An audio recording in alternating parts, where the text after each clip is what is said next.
దశకం 12 వరాహావతార వర్ణనము. స్వాయంభువో మనురథో జయసర్గశీలో దృష్ట్వా మహీమ సమయే సలిలే నిమగ్నాం స్రష్టారమాపశరణం భవదంఘ్రిసేవా తుష్టాశయం మునిజనై సహ సత్యలోకే.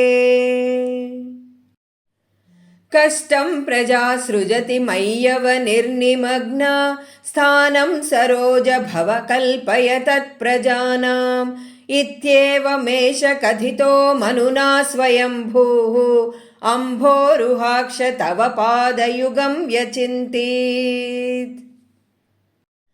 హా హా విభో జలమహం న్యపిబం పురస్తాత్ అద్యాపి మజ్జతి మహీ కిమహం కరోమి ఇత్తం త్వదంఘ్రియుగళం శరణం యతోస్య నాసాపుటాత్ సమభవః శిశుకోలరూపీ.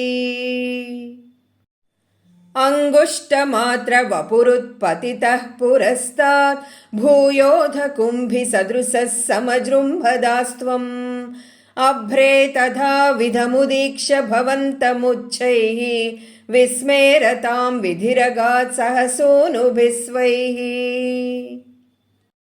కోసావచింత్య మహిమా కిటిరుత్థితో మే నాసాపుటాత్ కిము భవేదజితస్య మాయా ఇత్తం విచింతయతి ధాతరి శైలమాత్రః సద్యో భవన్ కిల జగర్జిత ఘోర ఘోరం. తం తే నినాదముపకర్ణ్య జనస్తపస్తాః సత్యాస్థితాశ్చ మునయో నునుర్భవంతం తత్స్తోత్రహర్షులమనాః పరిణద్య భూయః తోయాశయం విపులమూర్తిరవాతరస్త్వం.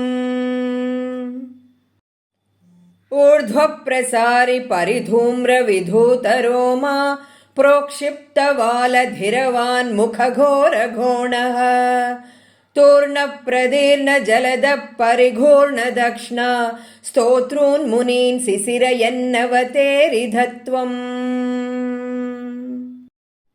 అంతర్జలం తదను సంకులనక్రచక్రం భ్రామ్యత్తిమింగిలకులం కలుషోర్మిమాలం ఆవిశ్య భీషణరవేణ రసాతలస్థాన్ ఆకంపయన్ వసుమతీమగవేశయస్త్వం.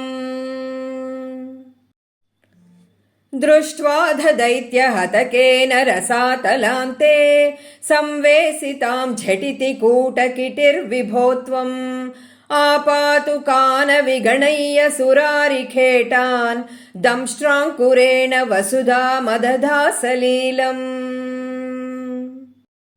అభ్యుద్ధరన్నధరాం దశనాగ్రలగ్న ముస్తాంకురాంకిత ఇవాధికపీవరాత్మా ఉద్దూత ఘోర సలిలాజ్జలధేరుదంచన్ క్రీడావరాహ వపురీశ్వర పాహి రోగాత్.